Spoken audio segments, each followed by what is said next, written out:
Howdy folks, Timber Drifter here. I'm in my fire tower, smoking a clay. I have my jacket hanging behind me because there is a wall of white snow clouds all the way around me and the lighting is not good. If the jacket wasn't there, you wouldn't be able to see my beautiful face. Anyway, what I'm smoking in this clay, which by the way is one of my favorite clays. It has a very nicely sized and shaped tobacco chamber, and the stem is a nice length, and also a pipe cleaner can be easily passed all the way through its length, which is nice. Makes it easier to deal with. So what I'm smoking in it is a 10 of McClellan's 2003 Christmas Cheer.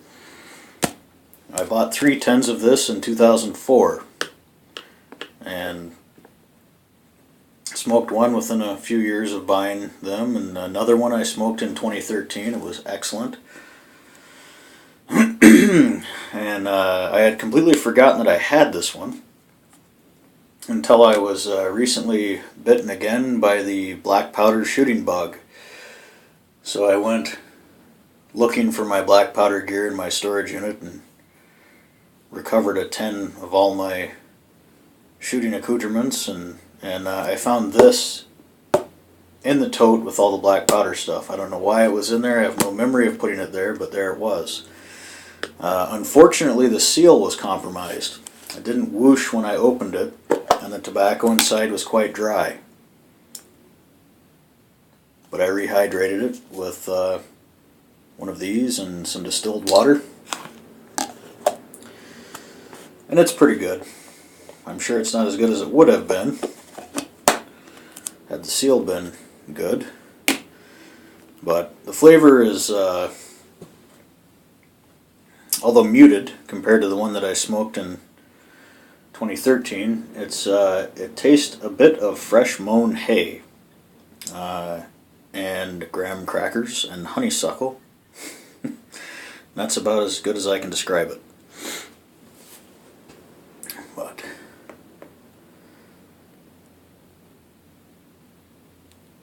so I'm listening to the radio here. See if anything is important for me. There's been other towers calling in smokes all day. I haven't seen anything, and now my visibility is down to a few miles due to the snow clouds.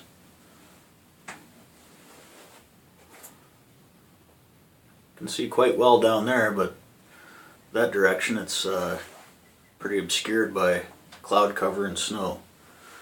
The osprey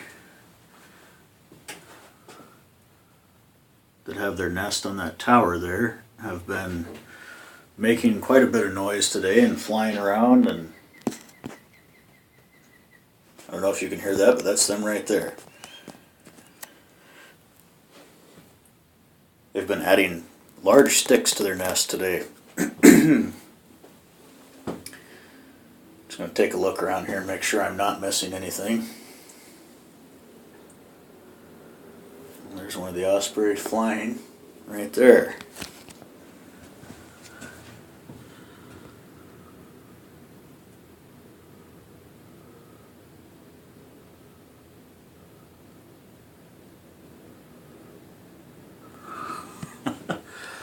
I don't know if I got that on camera or not, but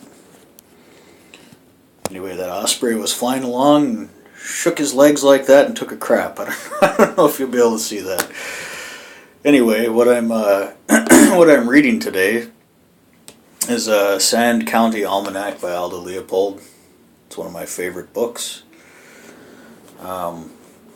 I don't know how famous he is outside of Wisconsin. I hardly ever hear anyone talking about him. They mostly talk about John Muir and Thoreau. So if you haven't heard of him and you're interested in naturalist work, check him out, especially this book, Sand County Almanac. So I'm going to read just a little bit of it to you. It's a book full of essays. I believe it was published originally in 1948. To give you an idea who the man was, Aldo Leopold was born in Iowa in 1887. His professional career began in 1909 when he joined the U.S. Forest Service. In 1924, he became Associate Director of Forest Products Laboratory in Madison, Wisconsin, and in 1933, the University of Wisconsin created a chair of game management for him. He died in 1948 fighting a grass fire on a neighbor's farm, shortly after he had become an advisor on conservation to the United Nations. Now, I'm going to read the beginning of one of his essays that's I identify with quite a lot after having worked in campground maintenance for the Wisconsin DNR for 6 years. It's great for me to read it. It makes a lot of sense to me. And it's a little bit comical. Just take a look around here and make sure I'm not missing anything before I start.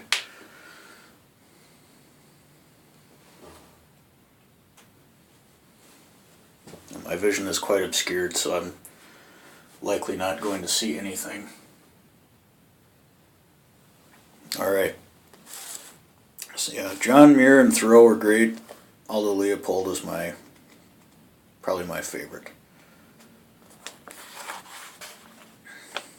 So the title of the essay is Conservation Aesthetic.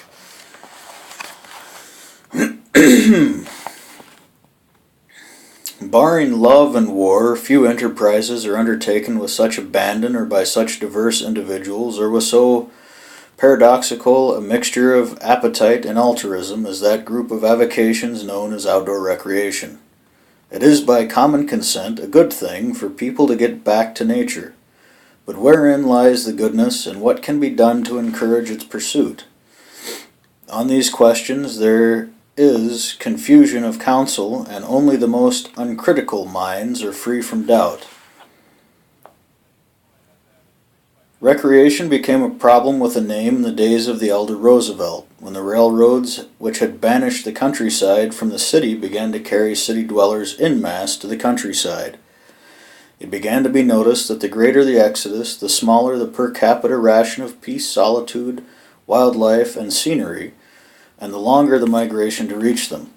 The automobile has spread this once mild and local predicament to the outermost limits of good roads. It has made scarce in the hinterlands something once abundant on the back 40. But that something must nevertheless be found. Like ions shot from the sun, the weekenders radiate from every town, generating heat and friction as they go. A tourist industry purveys bed, board, and bait more icons faster and further. Advertisements on rock and rill confide to all and sundry the whereabouts of new retreats, landscapes, hunting grounds, and fishing lakes just beyond those recently overrun. Bureaus build roads into new hinterlands, then buy more hinterlands to absorb the exodus accelerated by the roads. A gadget industry pads the bumps against nature in the raw. Woodcraft becomes the art of using gadgets. And now, to cap the pyramid of banalities, the trailer. To him who seeks in the woods and mountains only those things obtainable from travel or golf, the present situation is tolerable. But to him who seeks something more, recreation has become a self-destructive process of seeking but never quite finding. A major frustration of mechanized society. The retreat of the wilderness under the barrage of motorized tourists is no local thing. Hudson Bay, Alaska, Mexico, South Africa are giving way. South America and Siberia are next. Drums along the Mohawk are now honks along the rivers of the world. Homo sapiens putters no more under his own vine and fig tree. He has poured into his gas tank the stored motivity of countless creatures aspiring through the ages to wiggle their way to pastures new. Ant-like he swarms the continents. This is outdoor recreation, latest model. Yeah, outdoor recreation indeed. And it works for most people. It's great that people get out and about. And from my experience working in campgrounds, a good many of them choose to take their entire house with them, pulled behind their giant pickup truck with all the comforts of home, possibly even more.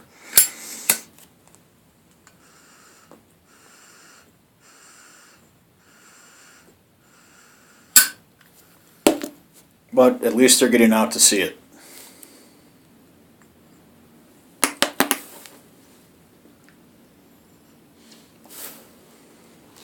Anyway, that was just one of his essays. The book primarily is essays on his life, talking about things that he was doing or experiencing. Not so much that kind of essay that I just read the beginning of.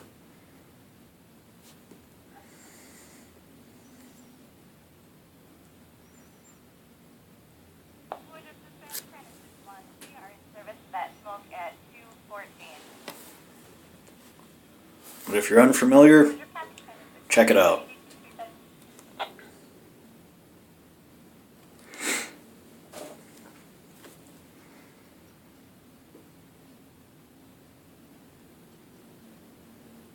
In other news, I've been having some difficulty posting videos on YouTube lately.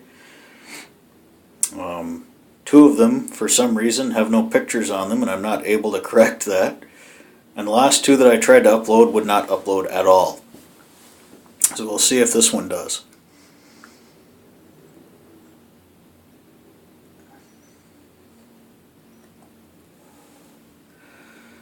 Yeah, anyway.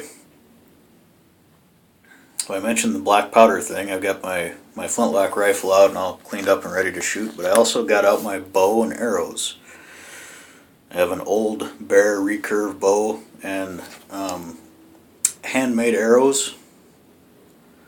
They're made from Port Orford cedar. They've got 4 fletching on them. And I had an excellent time yesterday shooting them. From 20 yards I was hitting the target easily, so I backed off to 50 and had a lot more trouble and also a lot more fun trying to drop arrows onto the target. It was great. I shot until my fingers couldn't take it anymore. Pretty much the string took off my fingerprints. And I mentioned in another video that I don't do a lot of big game hunting. I hardly do any at all. The only big game that I would hunt is deer. I'm not going to be paying someone to guide me to hunt elk and moose and all that kind of thing. Although if there were more of them around here in manageable numbers, I would certainly hunt them. But mostly shooting rifles, black powder rifles and bows for me is just recreation. I really enjoy it. Especially bows.